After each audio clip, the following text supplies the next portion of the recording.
a graça e a paz do Senhor Jesus.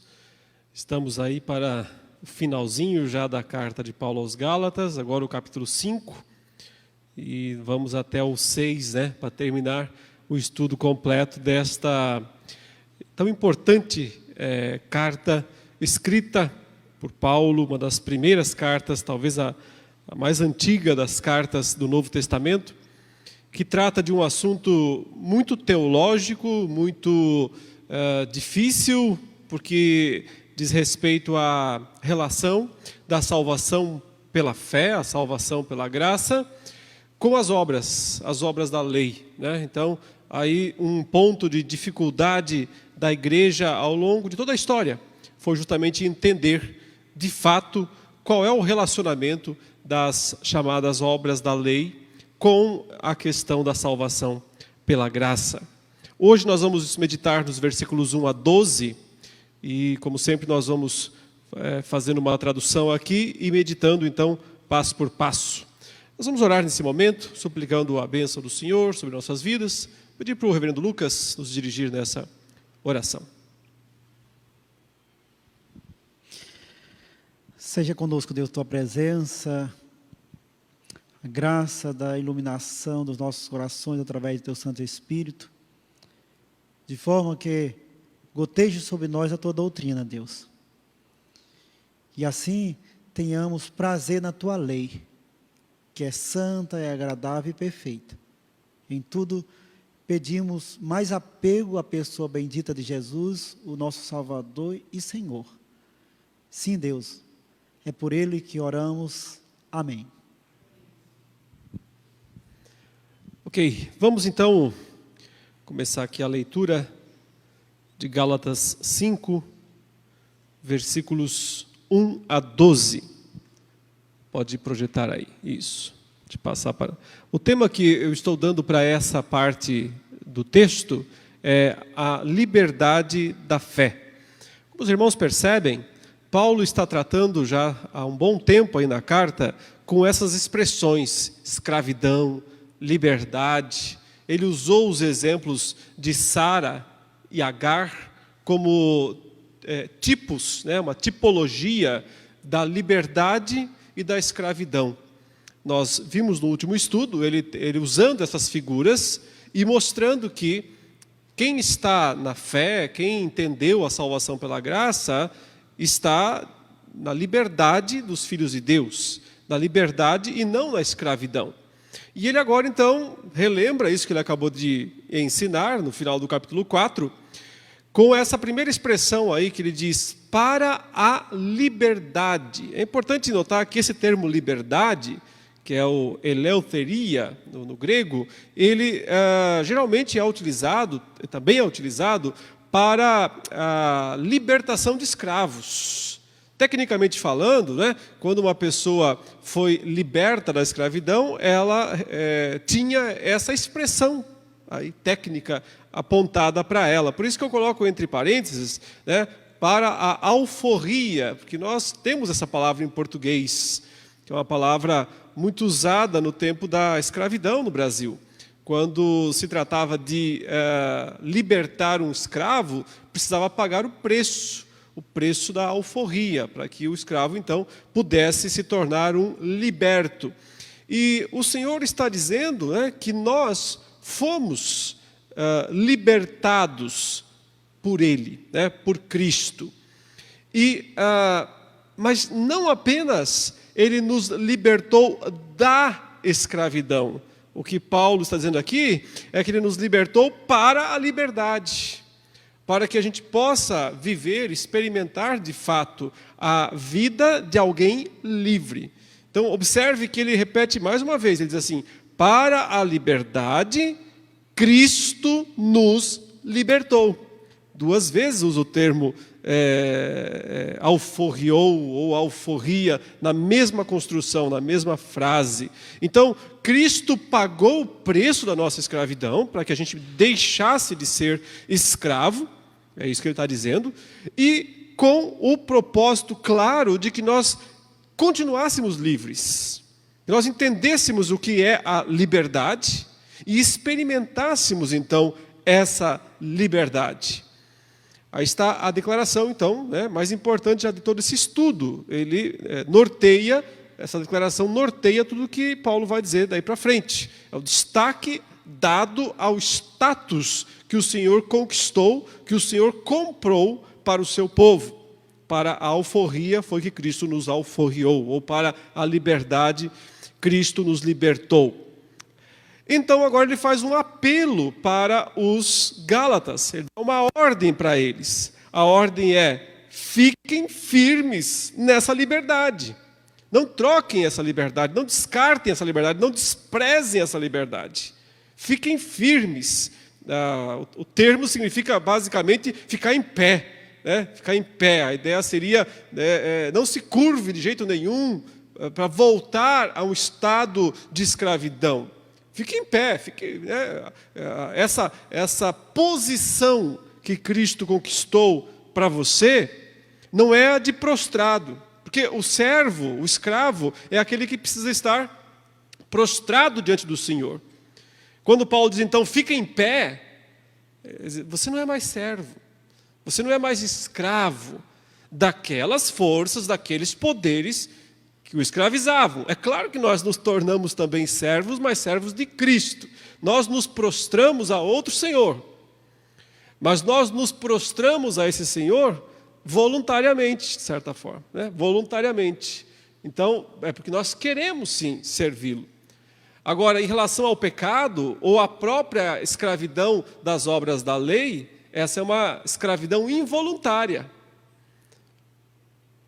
Ou seja, para que a gente possa deixar de servir ao pecado, deixar de servir ao mal, tem que haver alforria, tem que haver libertação, tem que haver pagamento.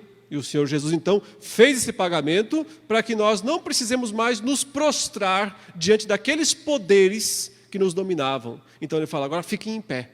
Aguentem firme, não voltem a se prostrar, não voltem a se abaixar outra vez. Veja que interessante a expressão, fiquem firmes então, ele diz, e não se deixem novamente submeter. Submeter é se dobrar, se prostrar, se abaixar a jugo de escravidão.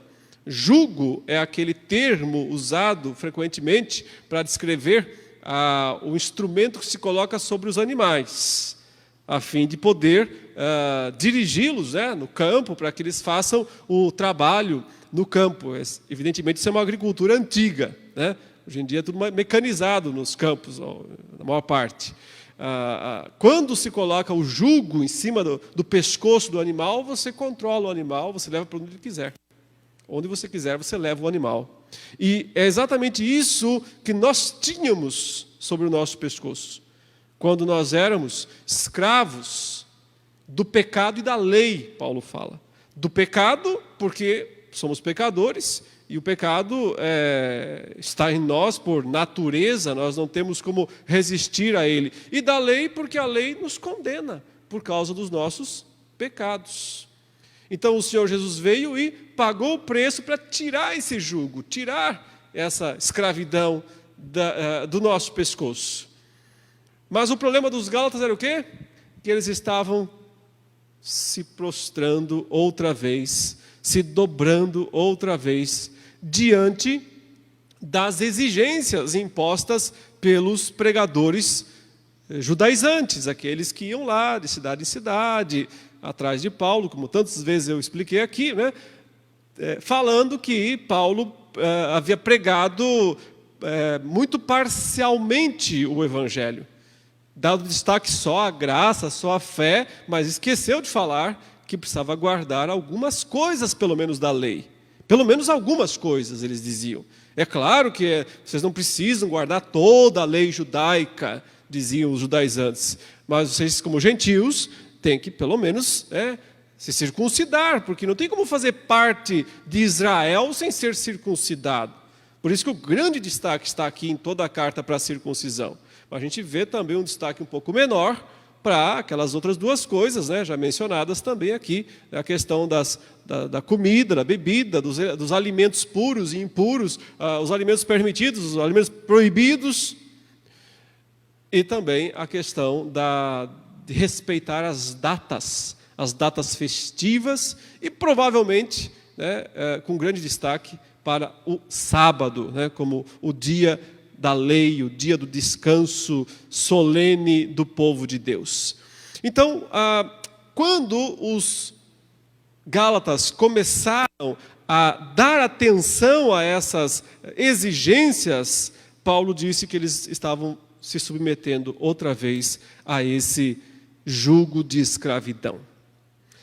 Agora observe como o verso 2 se reveste de uma dramaticidade.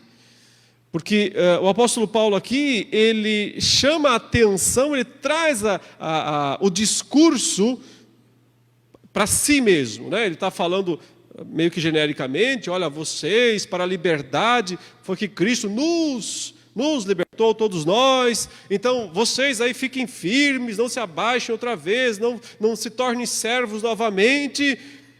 Mas agora ele traz o discurso para ele mesmo, ele usa um termo vocativo, ele diz, vejam bem, seria isso que ele quer dizer. Vamos esclarecer aqui as coisas de uma vez por todas. Vejam bem, mais ou menos isso.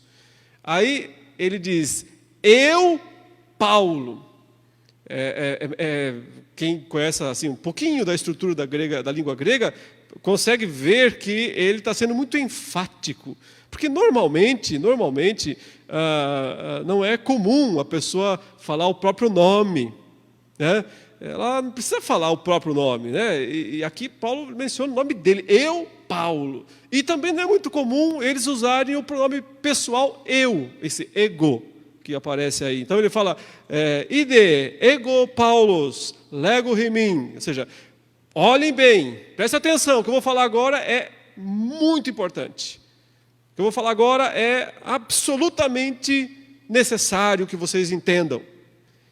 Eu, Paulo, digo para vocês, o que é tão importante isso, o que é tão solene isso, porque que ele usou essa retórica aqui tão forte, tão pouco usual, porque ele quer comunicar essa mensagem aí que vem em sequência. Que mensagem é?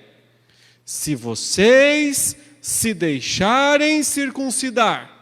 Por que se deixarem circuncidar? Né? Porque a exigência da circuncisão estava sendo feita por terceiros, por outras pessoas, que estavam exigindo, obrigando os Gálatas a se circuncidarem, mas os Gálatas não eram, na verdade, obrigados a fazer isso.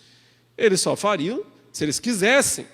Até porque, não sendo eles judeus, de fato, não havia uma obrigação. É diferente, se uma pessoa fosse judia, né, nascida em Israel, filho de judeus, aí era uma obrigação nacional, inclusive, fazia parte de uma obrigação nacional, porque se você não for circuncidado, você está fora do povo. Mas um estrangeiro, um gentil, não tinha vocês dessa maneira. Não pensem, a ideia é o seguinte, não pensem que isso vai ser assim, sem consequências. Porque talvez, podia passar pela mente daqueles irmãos lá da Galácia, mais ou menos o seguinte, sabe, já que eles estão falando que é tão necessário, não custa nada fazer, né? É só uma exigência a mais aí, essa questão da circuncisão. Então, por via das dúvidas, né, vamos fazer. Como se eles talvez se justificassem. Paulo está falando que não é para fazer, que não precisa fazer, né, a circuncisão. Mas vai que Paulo está errado, né? Vai que ele não sabe totalmente isso. E vai que esses judaizantes aí, esses pregadores itinerantes judeus, estão certos. Então, vamos fazer as duas coisas. A gente crê em Jesus, claro, a salvação é pela fé, né? A gente crê em Jesus, mas por que não circuncidar? Que também não é assim tão difícil, né, fazer, vai doer um pouquinho, tal, é verdade, mas é tão difícil fazer a circuncisão. Esse era o raciocínio deles. Eles pensavam, a gente pode agradar os dois lados, de certa forma, né? Vamos fazer as duas coisas. Por que será que Paulo não contempla essa opção? Não contempla essa alternativa? É por um princípio fundamental do cristianismo. Um princípio fundamental que diz, ou Cristo ou nada. Não se faz acréscimo. Uma vez eu estava conversando com uma pessoa que estava muito interessada em saber sobre Jesus e queria me fazer um monte de perguntas e queria aprender e tal. Eu comecei a falar, óbvio, claro, né, dar oportunidade de falar mesmo. E tal, mas aí depois de um tempo eu comecei a perguntar por que era o interesse da pessoa, assim, porque não me parecia alguém muito interessado assim, em mudar de vida, mas estava interessado em ter um certo conhecimento. Aí eu comecei a fazer perguntas. Aí no final assim, a pessoa falou, não, é que veja bem, eu já aprendi tudo sobre o budismo, e eu sei tudo do budismo. Também já sei tudo sobre o islamismo, inclusive já fiz uma parte dos rituais necessários, e me citou mais umas 3 ou 4 dessas religiões, e falou, mas por via das dúvidas eu também quero aprender o cristianismo, porque uma dessas aí tem que estar certa. Então, por que escolher uma só se eu posso ter as 5? Se eu posso, sei lá, ter umas 4 opções. Então, uma delas não dá para errar, né? Igual, eu estou com várias apostas aqui para tentar ganhar a Mega Sena, né? Eu não estou só com uma apostinha, eu não estou incentivando ninguém a fazer aposta, tá? Só estou usando isso como uma ilustração. Eu só tenho uma aqui, não, eu posso ter várias, porque a minha chance de acertar é maior. O que vocês acham? É maior? Não, é 0. À luz do cristianismo, a chance se torna 0, absolutamente 0. Porque à luz do cristianismo não há acréscimos a Jesus, não se acrescenta nada à pessoa de Cristo. O grande destaque do cristianismo é que Cristo é tudo o que nós precisamos. E se nós pensarmos que nós temos que oferecer ou encontrar alguma coisa adicional, tiramos Cristo da história. E é exatamente isso que Paulo está falando. Se vocês se deixarem circuncidar, isso que vocês estão pensando que é uma coisa, né? Quem sabe, é só mais uma tentativa, vai ver que não é tão grave. Paulo diz, Cristo não os aproveitará. Cristo não os aproveitará. Essa frase de Paulo, ela é muito difícil de traduzir porque ela é estranha. Uma primeira leitura, a gente fica esperando uma outra palavra. Porque ele coloca assim, se vocês se deixarem circuncidar, Cristo não os aproveitará. Mas pela lógica da construção, a gente fica esperando que Paulo diga assim, que Cristo não vai ser útil para eles. Que Cristo, se vocês escolhem a circuncisão, então Cristo vocês estão descartando Cristo. Se vocês escolhem a circuncisão, vocês estão descartando Cristo. Essa seria a lógica da construção. E algumas traduções até sugerem essa ideia, mas não é isso que ele está falando. Ele está falando o contrário. Está dizendo, se vocês escolherem a circuncisão, Cristo descarta vocês. Não são vocês que vão descartar Cristo. Cristo não é descartável. Jesus não é descartável. Jesus não dá para aplicar a ele o termo sem utilidade, porque esse é o termo que ele usa, né? Sem utilidade, sem proveito, sem valor, é a expressão que a gente traduz aí como não os aproveitará. Porque, na verdade, significa sem valor, sem utilidade, sem funcionalidade, inútil. Mas não é que, se nós, ou eles, escolhêssemos a circuncisão, nós estaríamos, portanto, descartando Cristo. Não, é o contrário. Se nós escolhermos a circuncisão, Cristo está dizendo, vocês não são mais úteis para mim. vocês não servem mais para mim. Vocês estão fora.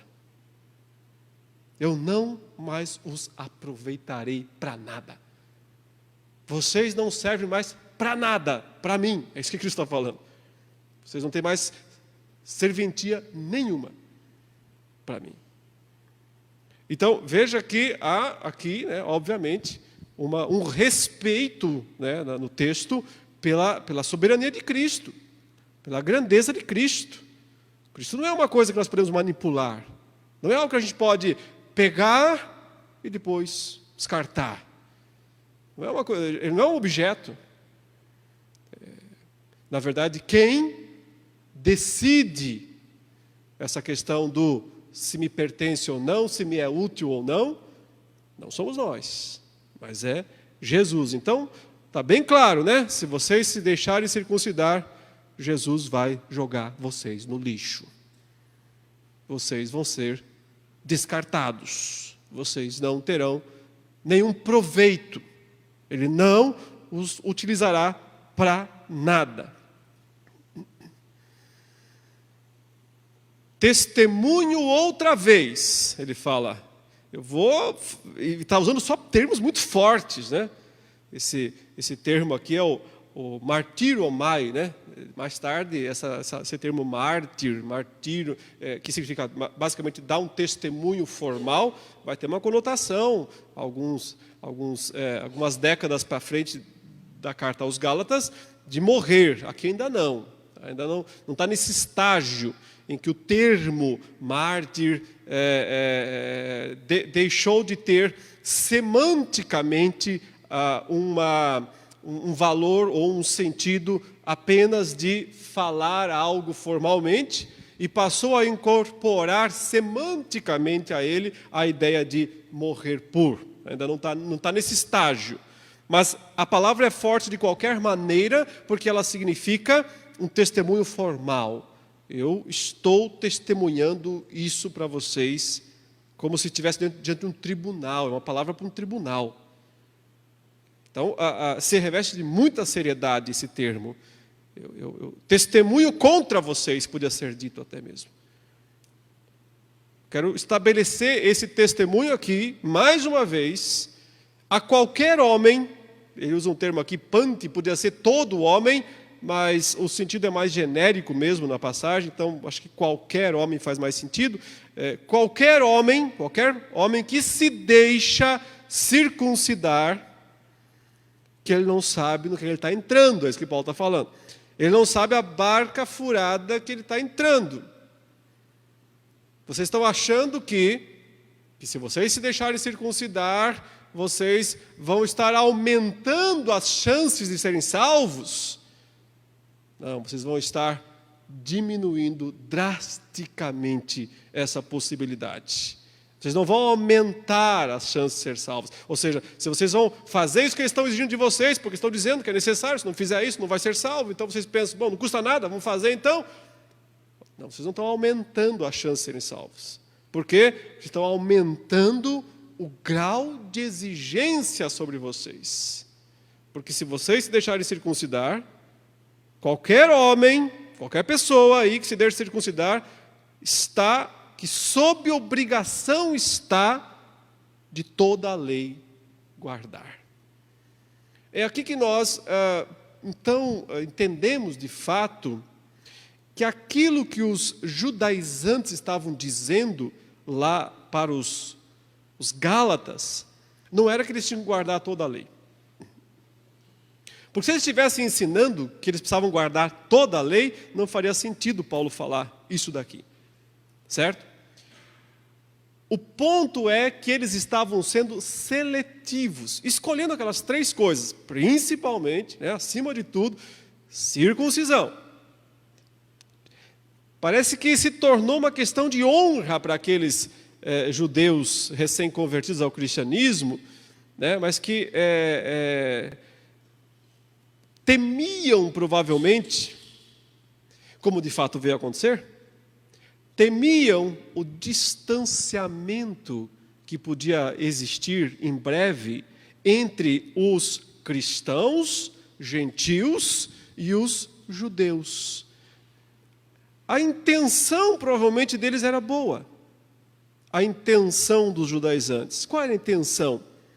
Que não houvesse um distanciamento, que a igreja cristã nascente naqueles dias não viesse a se separar definitivamente de Israel. Que permanecesse, porque essas três coisas que eles exigem, né, a circuncisão, a dieta judaica, o calendário judaico, eram as três grandes marcas do judaísmo para o mundo. Então, quando eles pedem e exigem, na verdade, que os gálatas façam isso, talvez lá no fundo esteja uma boa intenção por trás, quer dizer, e assim talvez a gente mantenha o cristianismo mais judaico e menos gentílico, menos estrangeiro.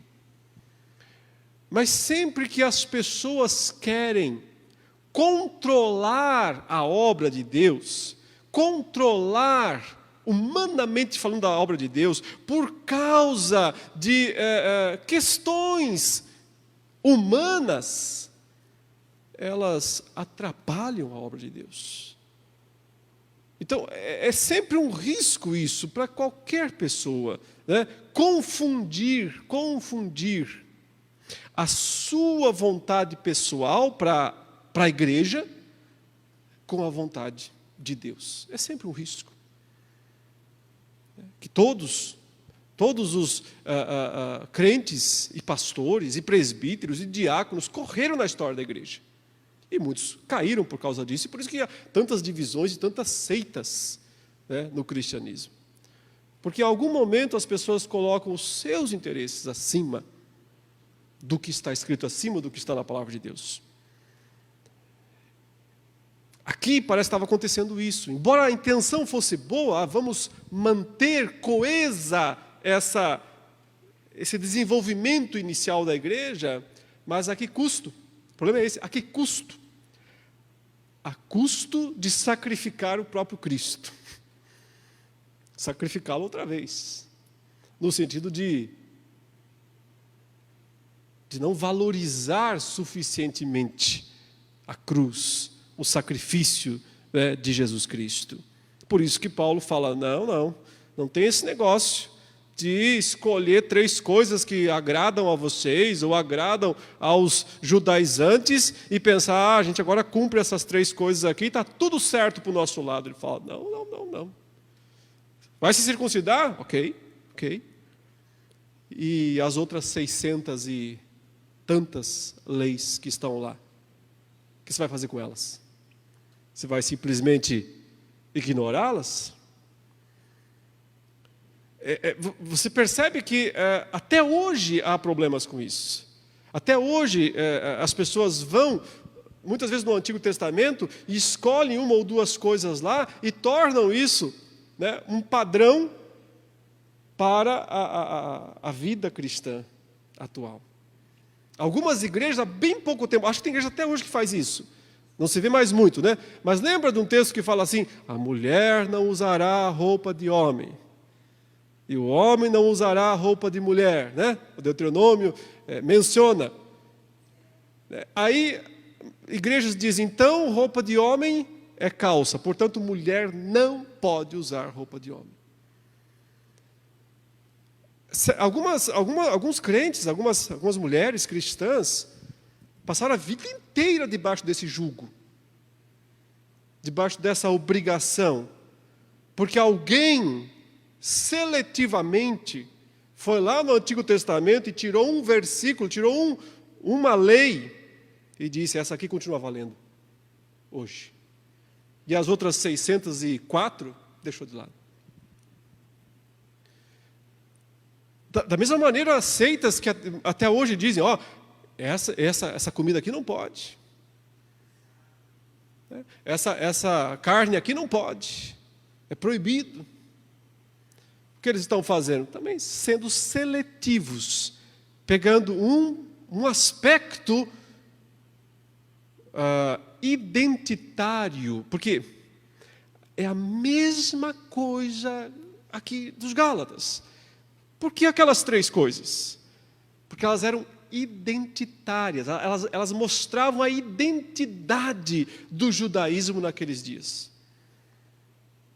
Algumas igrejas se construíram e cresceram em cima desses aspectos. Mulher não pode cortar cabelo e não pode usar calça.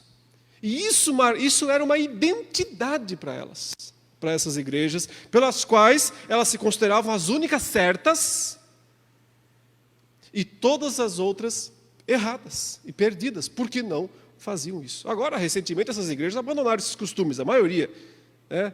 Algumas ainda mantêm, né, por aí, mas para poder virar mega igreja tem que abandonar esses costumes, senão não cresce, né? Então, isso era um empecilho para o crescimento que esses líderes queriam. Então, tira daí, né? Está atrapalhando. Antigamente ajudava, agora atrapalha, então tira fora. Mas o princípio aqui é o mesmo, a situação é a mesma. E Paulo está dizendo, olha, se você quer optar pelo caminho da lei, não são 3 leis, não são 3 só, nem 10 só. Vamos guardar os 10 mandamentos, não são só 10.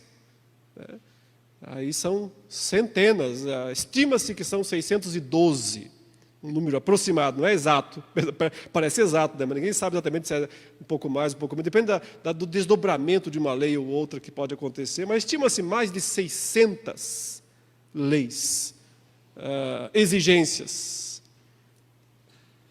Paulo está dizendo, não vai aumentar as chances de salvação, não, só vai diminuir. Mas aí, agora ele vai fazer a mais dura das declarações até esse momento. Ele diz, no verso 4, é muito difícil traduzir essa palavra, né? A Revista Ousada fala desligados, mas desligados é uma tradução bem fraca, assim, é bem suave, né? O termo katargel, aqui ele usa katargetete, ele é tão forte que normalmente ele significa aniquilação. Aniquilação é um termo às vezes é usado para quem foi morto, foi aniquilado, foi destruído, foi arrasado. É um termo muito forte. E aqui, então, eu acho que essa tradução fica boa. Foram eliminados de Cristo aqueles que na lei são justificados, ou tentam, né, ser justificados. Da graça caíram. Mas a ideia não é que eles fizeram isso, eles fizeram isso. Não, lembra? Quem é que não vai mais aproveitar quem? Ele acabou de dizer no começo aí, quem é que não vai dizer, você não é mais útil? É Cristo que diz, Paulo fala, Cristo que diz, vocês não me serão úteis, eu não vou aproveitar vocês. Então a ideia é Cristo que os elimina. É Ele mesmo que os elimina de qualquer possibilidade de relacionamento com Ele. Se você pensa que pode se salvar a si mesmo pelo seu mérito, pelo seu esforço, Cristo fala, não conte comigo. Não conte nada comigo. Nada. Você não tem qualquer sociedade comigo. Nenhuma. Você está fora. Usando aquele termo de um programa, né? Você está demitido. Você está desligado. Você está eliminado.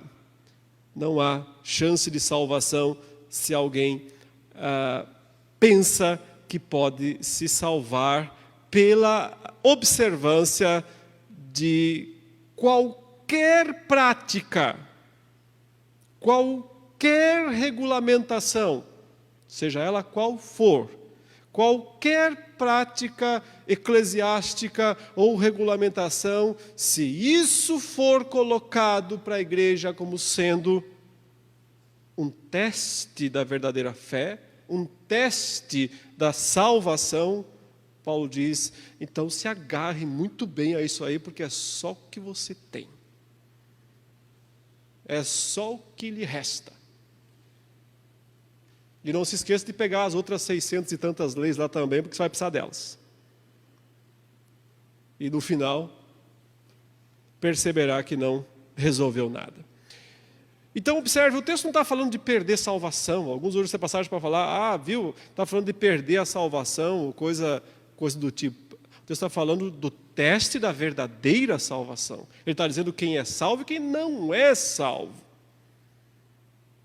Se uma pessoa acredita, pensa que ela pode ser salva pela obediência a alguma regulamentação, seja ela qual for, não é que ela vai perder a salvação, ela nunca terá, ela nunca obterá, porque você não pode perder o que você não tem. Você não pode perder o que não é seu, não pode perder o que você não tem. Então, mas, por outro lado, qualquer chance que você pudesse ter de ser salvo foi eliminada. Qualquer chance que alguém pode ter de ser salvo, se torna nula essa chance a partir do momento em que alguém pensa que deve seguir uma regulamentação extra. E aí Paulo dá uma aliviada, no versículo 5, porque realmente foi uma frase daquelas. E agora Paulo ele faz muito isso, às vezes ele bate e depois ele assopra. E aqui ele foi muito fundo, eu, Paulo, vos digo. Foi muito sério, chamou atenção, mas aí ele recua, mas recua não muito, porque ele recua estabelecendo sempre o padrão. Ele diz, nós, porém, você está dizendo assim, bom, apesar de eu ter dito isso para vocês, eu não estou convencido que vocês estão perdidos. Isto aqui é apenas um alerta. Esse é um outro ponto que as pessoas às vezes não entendem quando leem o Novo Testamento ou o Antigo Testamento, esses alertas todos que a Bíblia faz, Muitas pessoas me perguntam, ora, mas se Jesus, por exemplo, fala, olha, ser fiel até a morte, que quem perseverar até o fim será salvo, se a Bíblia fala também que Jesus fala lá, olha, de nenhum modo apagarei o seu nome do livro da vida, aí me perguntam assim, então quer dizer que é possível? É possível que alguém que está com o seu nome no livro da vida seja apagado depois? É possível que alguém que tenha a salvação perca essa salvação? Então, essa é uma má compreensão da função dos avisos. Avisos fazem parte da rotina da graça de Deus. São um dos modos como Deus nos mantém na fé, alertando contra o perigo. Agora, quando você alerta alguém contra o perigo, não é necessariamente que essa pessoa vai sofrer aquilo. Na verdade, você está alertando para que não aconteça. Então, a função dos alertas bíblicos, dessas chamadas tão fortes, Hebreus tem umas 4 ou 5 dessas também, vede que não rejeitais, se hoje ouvirdes a sua voz, não endureçais o coração. Por quê? Porque os seus pais fizeram isso, então tudo morto, prostrados. Então, agora significa que de fato isso vai acontecer com um verdadeiro crente? Eu entendo que não, eu entendo que é uma placa, é um aviso de segurança, justamente para que não aconteça. E quanto ao texto do livro da vida, Cristo está falando que ele não vai apagar. Ele está dizendo que ele não vai apagar, então ele não está dizendo que ele vai apagar lá para a igreja. Ele fala, de modo nenhum apagarei o seu nome do livro da vida. Então, na verdade, ele está garantindo que a fidelidade, a pessoa se mantém fiel e o Senhor guardará essa pessoa até o fim. Então, ele diz, nós, porém, pelo Espírito da fé, a esperança da justiça ansiamos, desejamos, esperamos no sentido de esperar ansiosamente.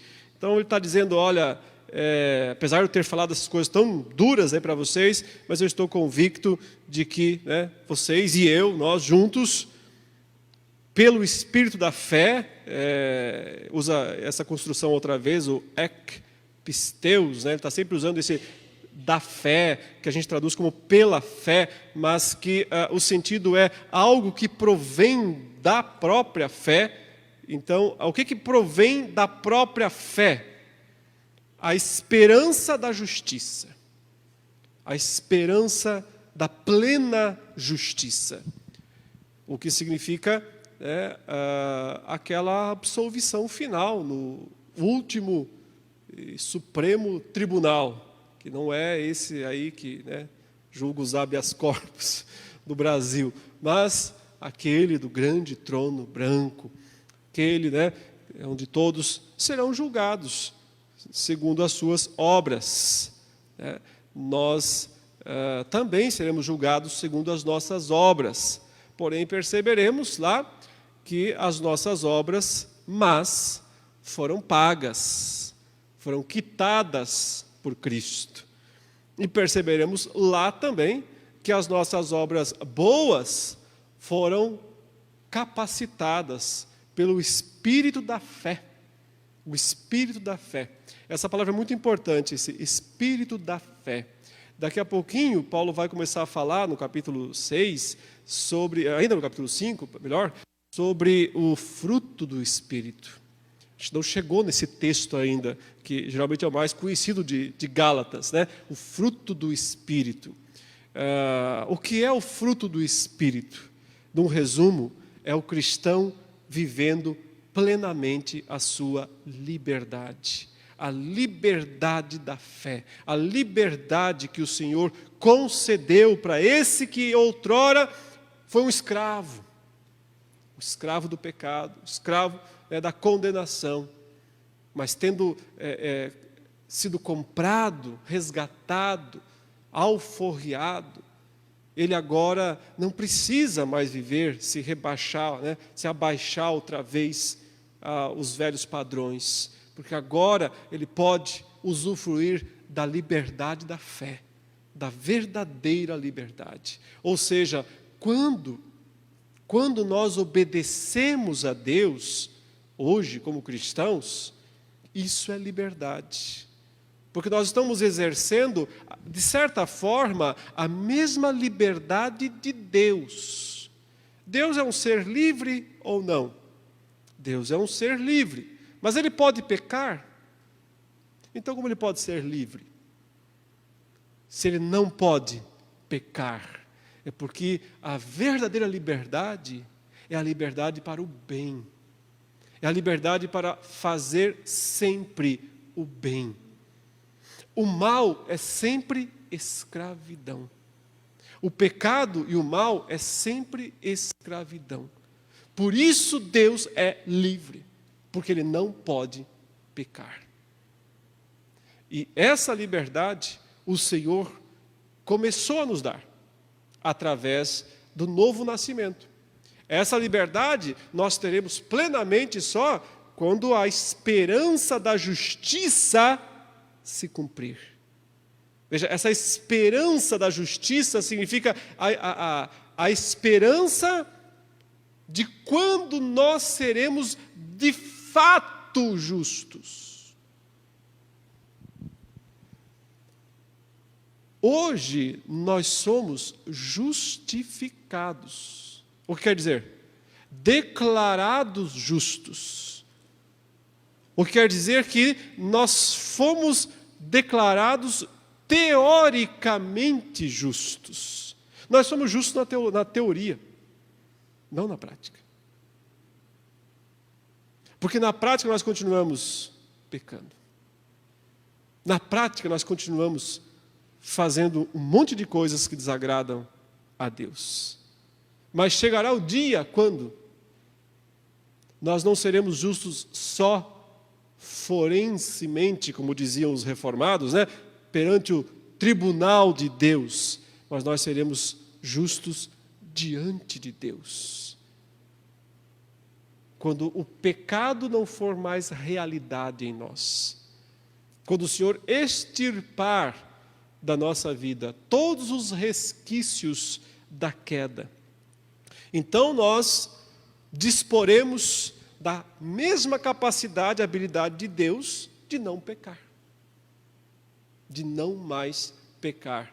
Essa será a nossa plena liberdade. Nós ansiamos por isso, Paulo fala.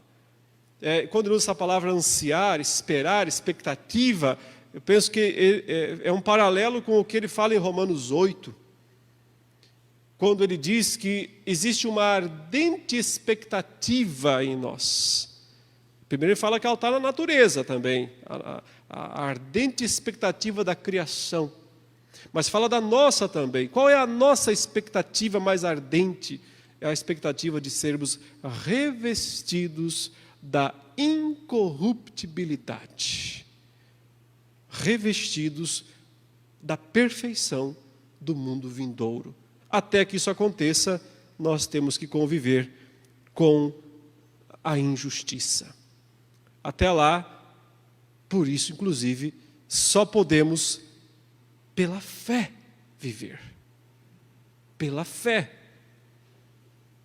Viver pela fé, meus irmãos, é uma necessidade absoluta. Porque não existe real justiça. Só a declaratória, a qual Deus decretou que nós devemos ser reconhecidos como tal, por causa dos méritos de seu Filho Jesus Cristo. Chegará o dia, entretanto, em que nós não precisaremos mais temer o pecado, temer o mal, temer a queda, porque ela será arriscada das possibilidades do nosso horizonte. Penso que, entre várias coisas, faz parte de esperar, de ansiar a esperança da justiça, isso também que eu disse. Mas veja que o verso 6 agora vai colocar os pontos nos is, porque alguém podia estar pensando assim: poxa, mas Paulo não gosta mesmo de circuncisão, hein? Esse Paulo realmente deve ter um trauma de infância, né? Vai ver que quando ele foi circuncidado muito pequenininho, né? Não cicatrizou, deve ter algum trauma aí, né? Tem algum problema com a circuncisão, porque o homem para falar mal da circuncisão. E aí ele faz questão de dizer qual é o ponto. Ele diz: pois em Cristo Jesus nem circuncisão tem valor, nem incircuncisão. Então, quer dizer, vocês estão achando que o meu problema é o ritualzinho ali, é a microcirurgia? Estão achando que esse é meu problema? Não, é o significado por trás disso. É a intenção errada que está motivando vocês a querer fazer isso. Então, o problema de Paulo não é a circuncisão em si mesma. Tanto é que ele circuncidou Timóteo. Timóteo era filho de um dos pais apenas. O pai não era judeu, a mãe era. E Timóteo não era circuncidado, mas quando foi para Jerusalém, Paulo circuncidou Timóteo. Não tem problema com a circuncisão em si. Mas não circuncidou Tito, porque Tito era 100% gentil. O que ele quer dizer com isso é que a circuncisão acabou como sinal, como marca da aliança no Antigo Testamento. Nós temos uma outra marca, já foi mencionada, o batismo. Através dela nós experimentamos aquela separação que a circuncisão intentava fazer. Mas o ponto de Paulo é dizer: a questão mais importante não é nem a circuncisão, nem a incircuncisão, mas a fé. Então, o que é que não tem valor, ele diz? Em si mesmo, circuncisão, incircuncisão, nada tem valor. O que tem valor? A fé que opera através do amor. A fé, ela fala assim, através do amor energizada. Usa o termo energômene, que a gente usa para energia, né? Energia é uma transliteração basicamente de energeia, que é a expressão grega para, uma das várias palavras gregas para poder, para força. O sentido é que o amor dá energia para a fé. Ele está só introduzindo aqui o assunto, porque daqui a pouquinho ele vai falar do amor e da lei. E mostrar que o amor é o cumprimento da lei.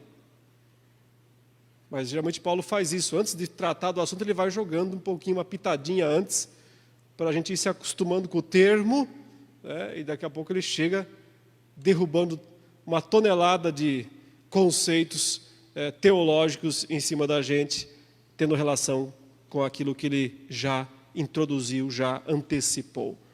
Então, para ficar bem claro, o problema não é em si a circuncisão, não é em si a falta de circuncisão, mas a perspectiva errada daqueles crentes da Galácia, que começaram a pensar que eles tinham que acrescentar algo à fé. Que eles precisavam de alguma coisa adicional à fé. Então Paulo vai dizer, sabe qual é a única coisa que a fé precisa? Sabe qual é a única coisa que você pode adicionar à fé, que não vai ter problema nenhum? É o amor. A única coisa que você pode adicionar à fé é o amor, mas circuncisão não. Rituais, não. Observâncias, não. A única coisa que você pode acrescentar, aí sim. Porque, na verdade, o amor, fé e esperança são as três virtudes. É que ele menciona as três, né? Veja que ele menciona esperança, fé e amor. As três grandes virtudes. Elas são totalmente interrelacionáveis. Uma alimenta a outra. Uma alimenta a outra. A fé, ele diz aí, alimenta a esperança. Está no verso 5. A fé alimenta a esperança. O amor alimenta a fé. É bonito isso, né? Ou seja, quando nós cremos no Espírito, pelo Espírito, a fé faz a nossa esperança na eternidade, a nossa esperança no mundo vindouro, se inflar, se fortalecer. Mas e como é que a fé se fortalece? Como é que a fé é energizada? Como é que a fé pode ser operante? Ela precisa do amor. Porque aí, como ele mesmo explicou em 1 Coríntios 13, se eu tiver tamanha fé ao ponto de mover os montes, se não tiver amor, não aproveita, não é útil, não tem valor. Veja quantos conceitos interrelacionáveis, né? Aqui ele fala também sobre o verdadeiro valor, sobre o que realmente vale. Então, o ponto é, a circuncisão ou a incircuncisão não tem valor inerentes. O que é que tem valor inerente? A fé energizada, operada através do amor. Bom, agora acabou a parte teológica mais densa, Paulo vai mais uma vez para o corpo a corpo, aqui, para a pessoalidade. Ele faz bastante em Gálatas, acho que ele só faz isso em Gálatas. Não, 2 Coríntios também, muito, né? Mas Gálatas, isso está o tempo todo acontecendo. Porção teológica, e aí daqui a pouco ele traz o assunto para o pessoal. Vocês corriam bem. Quem os impediu de seguir a verdade? Este convencimento não é daquele que tem chamado vocês. É um lamento. Quando você fala assim, poxa, você estava indo tão bem. Significa o quê? Que não está mais. Significa que estragou tudo, melou tudo, né? Zerou tudo. Estava indo tão bem, é isso que ele está falando. Vocês corriam bem. Vocês estavam fazendo tudo certinho. Vocês tinham entendido tudo certinho. Estava tudo certo com vocês.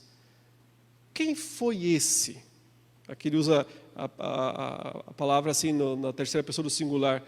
Quem foi essa pessoa que os impediu vocês, barrou vocês, bloqueou vocês de perseguir a verdade? Estavam correndo muito bem atrás da verdade, essa é a ideia. A verdade é esse prêmio da soberana vocação, que ele fala aos filipenses. Vocês estavam correndo muito bem nessa direção, desse alvo, mas daí alguém chegou e parou na frente de vocês, e vocês pararam de correr.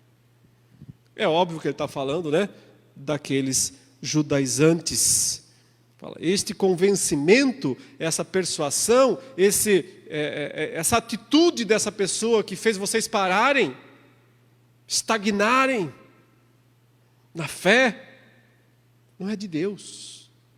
Não. Deus chamou vocês para ir até o fim da carreira. Deus chamou vocês para vocês correrem até o fim. Essa é a ideia. Porque lá no fim tem a coroa. Ele chamou vocês para vocês correrem, mas alguém entrou no meio do caminho. Alguém entrou no meio do caminho de vocês, parou vocês, e fascinou vocês, e enfeitiçou vocês, os termos que ele já usou na carta. Ele fala, esse feitiço aí não é de Deus. Não vem daquele que chamou vocês para ir até o final desta carreira. Um pouco de fermento, toda a massa fermenta. Parece ser um dos ditados favoritos de Paulo. Também é um ditado hebraico e muito óbvio, né? Ou seja, você não precisa de muito fermento para levedar, para fermentar a massa toda. Um pouco só já é suficiente. O ponto é dar um pouquinho de atenção para esses caras aí, já é muito. Chega a parecer que tem algum envolvimento pessoal aí por trás do fascínio que os judaizantes estavam exercendo, mas Paulo não menciona isso, então não dá para saber, mas o ponto fica muito claro aqui, né? Ele está dizendo, não precisa de muita coisa, de muitos ensinos falsos para acabar com uma igreja. Não precisa. É só deixar um entrar. É só deixar um se estabelecer. Porque se um entrar e se estabelecer, ele vai levedando tudo mais. Mas como ele bate e assopra, né? Sempre, agora vai dar mais uma sopradinha. Eu estou confiante sobre vocês no Senhor, que nada diferente pensarão. Ou seja, vocês vão mudar de mente. Eu tô confiante que vocês vão mudar o modo de pensar. Vocês não vão pensar diferente. Aqui ele usa aquele termo, né?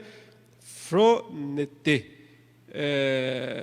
Na verdade, fronesete, que é de fronel, aquela palavra usada lá em Filipenses 2, para descrever o sentimento de Cristo, que abriu mão da sua glória, abriu mão dos seus direitos para poder se submeter, né, à dor, ao sofrimento, à morte. O ponto assim é que Jesus ele tinha uma mente saudável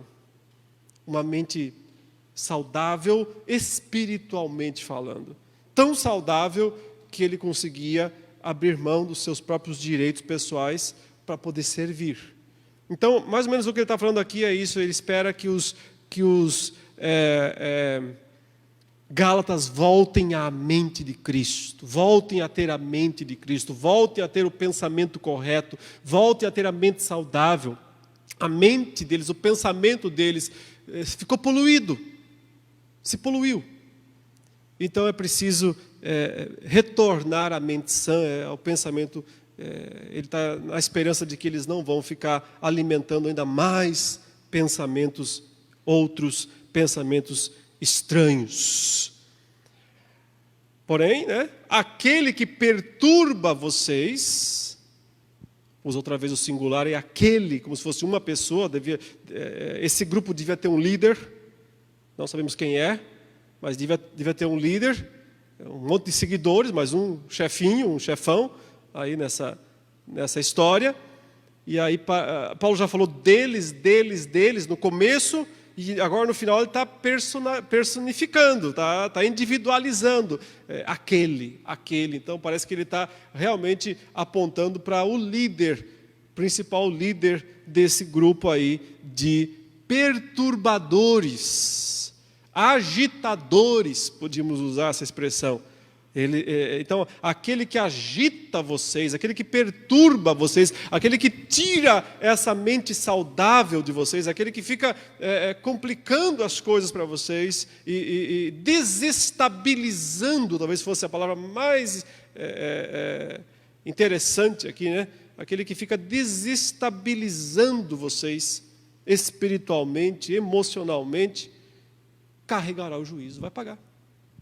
Carregará, levará sobre si, está usando uma ideia bem hebraica, né? Um hebraísmo, leva o juízo sobre si, vai carregar a culpa disso, vai carregar essa culpa, seja quem for. Quer dizer, então, o sujeito é um pouco importante. Quando Paulo usa essa expressão, seja quem for, a ideia é mesmo alguém importante, assim como esse cara aí que vocês consideram. Seja quem for, vai levar a culpa. Versos 11 e 12, né? Paulo diz, agora Paulo faz mais uma defesa rápida dele mesmo, né? Eu, porém, irmãos, se a circuncisão ainda proclamo, porque ainda sou perseguido, então eliminado, não tem verbo essa construção, mas a gente exige, né? Tem que colocar para poder traduzir, eliminado está o escândalo da cruz. O que parece é que os judaizantes provavelmente usaram a questão Timóteo contra o próprio Paulo. Ok?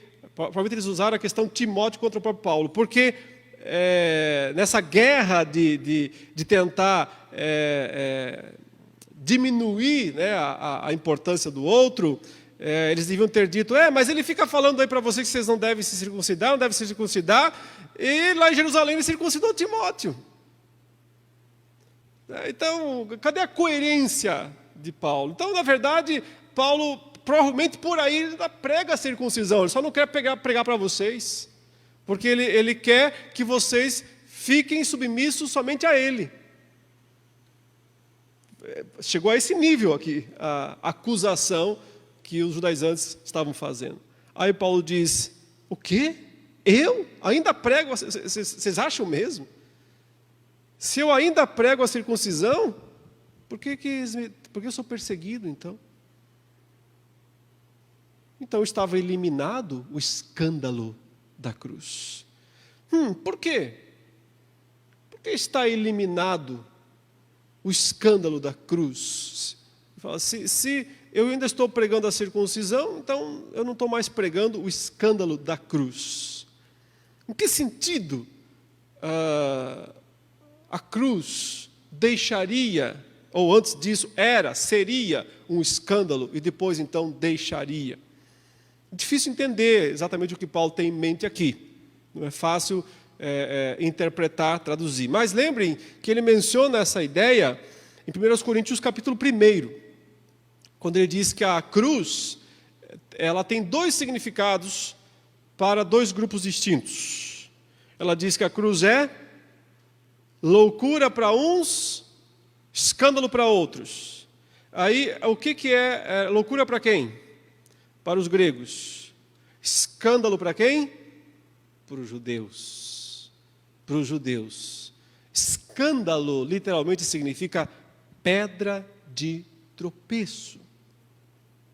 Significa algo que bloqueia, que impede as outras pessoas, né, de continuarem, de prosseguirem. Por isso que alguém se escandalizou, é alguém que largou tudo, abandonou tudo. Ele encontrou uma pedra de tropeço insuperável. Quando Paulo fala que se ele estivesse pregando a circuncisão, estaria eliminado o escândalo da cruz, é justamente por causa que Paulo está pregando a cruz como a única e absolutamente única forma de salvação. E é isso que os judeus não aceitam. É isso que os judeus não servem. Por quê? Porque eles querem as outras coisas. Eles querem que se continue observando as outras práticas judaicas, ou pelo menos uma parte delas. Mas a insistência de Paulo de dizer é só a cruz, é só a cruz, é só a cruz, é um escândalo para os judeus. É uma pedra de tropeço para eles. É algo que os impede de seguir a verdade. Provavelmente também o fato, acrescente-se a isso, o fato de pregar a salvação através de um Messias crucificado. Ora, cruz é um instrumento de morte, é um instrumento de uma penalidade, né? A morte, a pior das penalidades. Como é que você pode anunciar um Salvador? Como que ele pode ser Salvador se ele foi crucificado? Isso é escândalo, é pedra de tropeço. Então vamos minimizar esse escândalo como?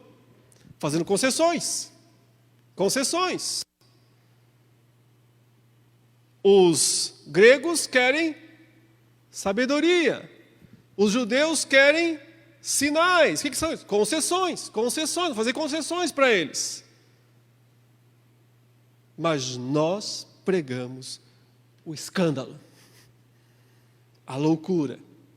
Nós pregamos o Cristo crucificado, sem acréscimos e sem subtrações. Apenas isso. Nós pregamos o Cristo crucificado. Então, deve ser esse o sentido que ele está falando aqui também, que estaria eliminado o escândalo da cruz, se ele ainda estivesse pregando, fazendo concessões aos judeus. E uma das concessões aí seria então a circuncisão. E aí eu acho que quando Paulo escreveu isso, né? Então eliminado está o escândalo da cruz. Isso motivou a escrever essa última frase, que é a mais, né, arrepiante das frases até aqui na carta. Já tivemos várias. Ele diz: seria bom. Ele não fala assim, eu quero, é mais, quisera, seria bom que se cortassem mesmo esses caras que querem cortar vocês. Essa é a ideia, porque a circuncisão é o corte, é cortar alguma coisa, né? Cortar o prepúcio. E Paulo diz assim, esses caras aí fariam um favor para a humanidade se eles cortassem um pouco mais, né? E se eles se cortassem. Isso soa um pouco estranho para nós, não soa? Soa um pouco estranho para nós. Por quê? Porque nós temos assim a formação, por causa de vários motivos, várias razões, que eu não tenho tempo de explicar, mas a gente sempre tem aquela formação do tem que amar, sempre amar. E de fato é um mandamento bíblico amar o próximo, amar até o inimigo. Se ele te bate numa face, oferece a outra. Se ele te exige a segunda capa, a camisa da capa, andar uma milha vai duas. Ou seja, como harmonizar essas passagens que nos chamam para uma vida de amor e de abnegação e de amor ao próximo e amor até aos inimigos, com Paulo dizendo aqui, não seria nada mal se esses caras aí se decepassem. E alguns até acham, como ele usa o termo cortar, que ele estava falando de castrar. E não é impossível. Não é impossível, não está claro, não uso o termo técnico para isso, mas até tem tradução que fala isso. Tradução fala que se castrassem esses que prejudicam vocês. É um termo mais forte ainda. Talvez ele quis dizer isso mesmo, não temos certeza, Mas tem uma tradução aí, né, usando esse termo, essa expressão. E aí, como reconciliar? Como harmonizar? Ou podemos dizer que aqui eu acho que Paulo exagerou, né, passou do limite, pecou aqui, o que a gente pode falar? O que vocês acham? Bom, a questão toda é o seguinte: lembram dos salmos imprecatórios? Quem já ouviu falar de salmos imprecatórios? O que são imprecatórios? São salmos que têm imprecações. Imprecações é imputação de responsabilidade e desejo de que justiça seja feita. Muitas pessoas falam assim: eu gosto muito de ler os salmos, porque eles são tão tocantes, eles falam tanto ao meu coração. Eu falo aquela parte também que ele fala para esmagar os filhos lá de Babilônia contra a parede. Tomara que alguém pegue os filhos e esmague contra a parede. Também acho tocante isso, é um texto também que é emocionante, né? Não parece muito emocionante, né, esses textos como esse. Mas também estão na Bíblia, também estão na Palavra de Deus. E por que é que estão lá? Né? Por que é que o todo amoroso Filho de Deus pegou um chicote e saiu descendo nas costas daquele pessoal que estava lá fazendo negócios, né? Dentro lá da estrutura do templo? Por quê? Então, porque o ponto aqui é vindicação da justiça de Deus, defesa da santidade de Deus. Nós nunca podemos agir em defesa própria, a Bíblia fala. Paulo não está aqui agindo em defesa própria.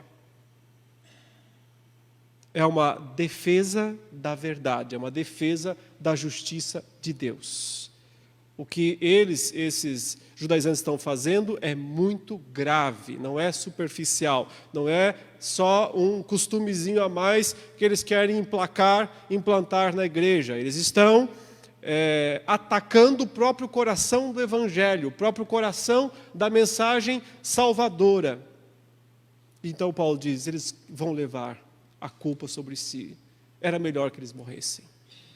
Era melhor que eles não continuassem. Claro que nós todos devemos tomar cuidado, né, com imprecações. O fato de a Bíblia usar imprecações não nos autoriza a usá-las indiscriminadamente. Não nos autoriza. Mas não é errado que nós peçamos, né, venhamos a pedir a Deus que Ele leve embora um pouco desses perversos desse mundo, né? E que, já que não vão se converter mesmo, que vão mais cedo para os quintos dos infernos, para o lugar que lhes pertence. É uma questão de aquilo que, lembra, debaixo do altar, as almas dos decapitados, elas clamaram exatamente isso por Deus. Até quando, Senhor? Até quando? O Senhor, que é um Deus justo e verdadeiro, não julgas nem vingas o nosso sangue dos que habitam sobre a terra. Ou seja, elas estão falando, por nós é já. Nós queremos é agora. Mas, até quando significa quando o Senhor quiser? Quando o Senhor quiser. E a resposta, inclusive, para aquelas almas foi: descanse mais um pouquinho, porque ainda falta morrer mais alguns. Mais alguns ainda têm que ser mortos, como vocês foram. Quando se completar o número, aí eu vou fazer a justiça. Então, a única ira permitida na Escritura é a chamada ira santa. Ira santa não é ira pecaminosa. Ira pecaminosa é aquela que eu fico irado porque você me maltratou. Isso é ira pecaminosa. Sempre será pecaminosa. Esse tipo de ira.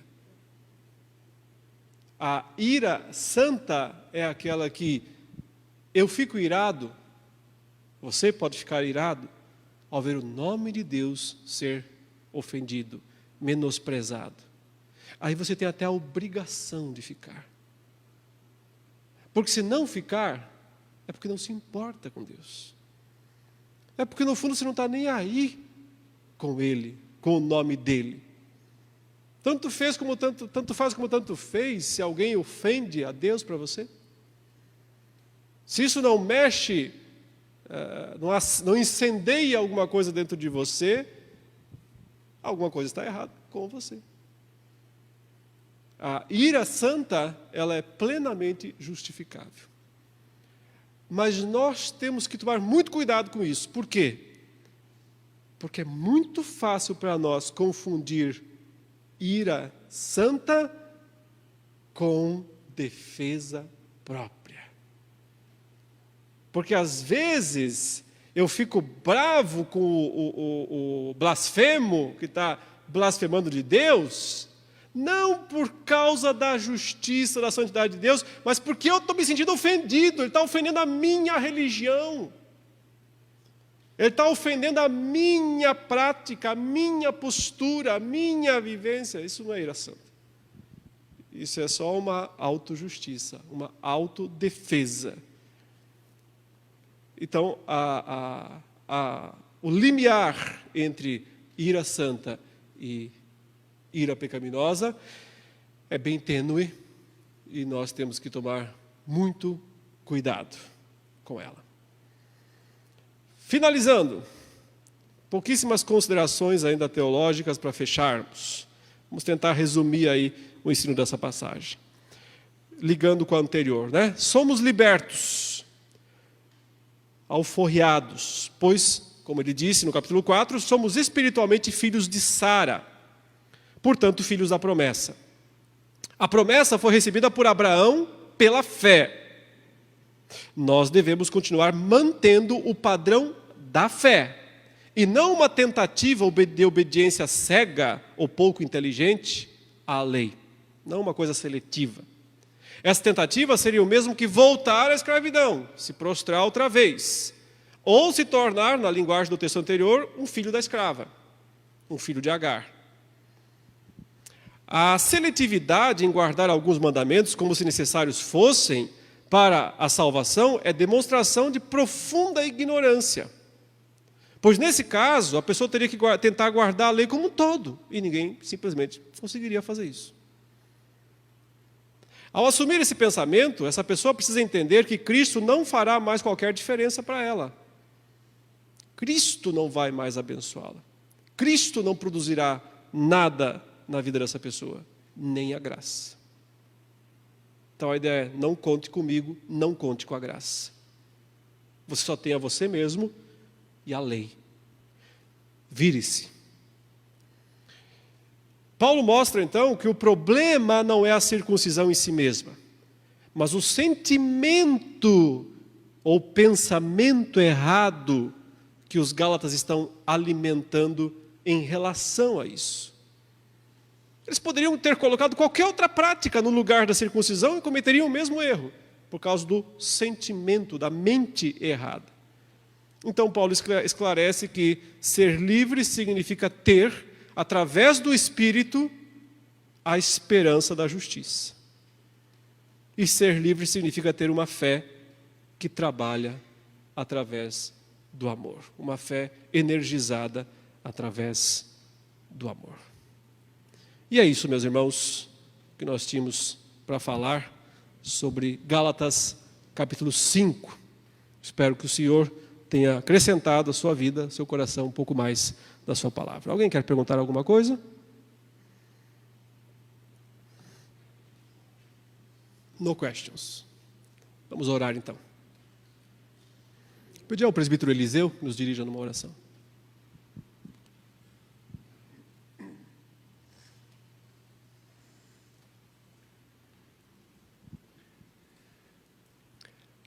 Senhor nosso Deus, nós te agradecemos por esses momentos, ó Pai, de meditação na Tua Palavra, depois de um dia de atividade, de trabalho.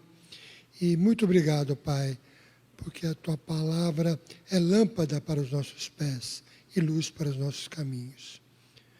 Deus de amor, nós te pedimos, ó Pai, que sejamos praticantes da Tua Palavra e não somente ouvintes. Deus de amor, esteja conosco, na volta aos nossos lares, nos acompanhe, nos proteja, abençoa a nossa igreja, Senhor, e dá a todos nós uma noite de sono tranquilo e reparador. Oramos com gratidão, em nome de Jesus, nosso Senhor e Salvador. Amém. Até quinta-feira que vem, se Deus quiser.